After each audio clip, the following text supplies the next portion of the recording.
I first was introduced to John Lewis's music in high school. Actually, I got one of the listening lists that my teacher provided had a solo recording called Evolution, and it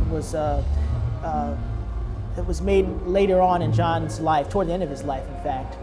And really didn't think too much of, I enjoyed the playing, but I was really into Oscar Peterson, more busy sort of approaches to piano.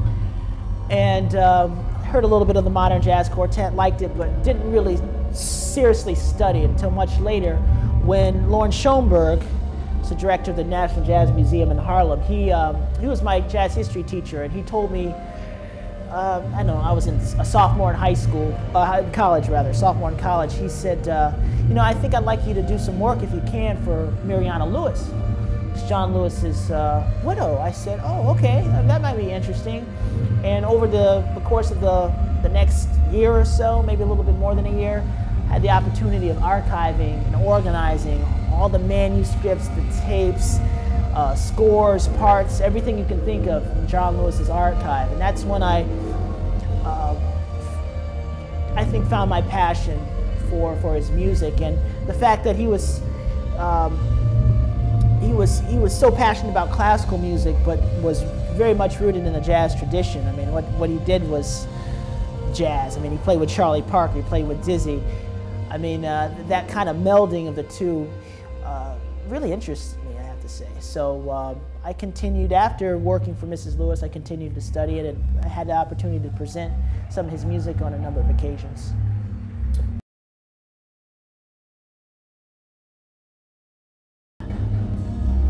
I think one of the most crucial elements to his music is the fact that all parts are equal. And you have to play, and Duke Ellington was the same way, you have to play to everyone's strengths. So you're going to have some people in the band who are virtuosos, like Milt Jackson was a virtuoso. John Lewis wasn't a virtuoso. So Milt was out front in a way, but there's something about the combinations, the dichotomy, if you will, between the virtuosic, bluesy sense that Milt Jackson had and the sort of refined and restrained elements that John had. And when he put these two together, it was really magic.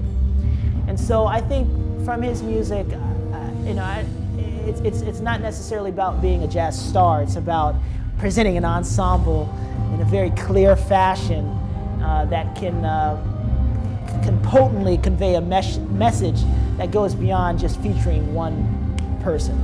That's what I loved about it.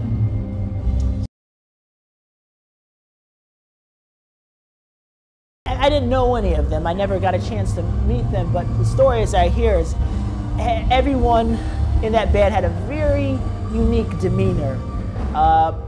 Percy was the guy who was always joking around. He was like the little kid in the band. And Milt Jackson, he was like, you know, he was very street smart, you know.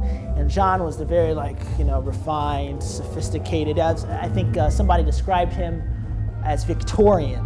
He's a very Victorian man. Connie Kay, I understand, was a very quiet, kind of reserved guy. I don't hear as much about him as the other three.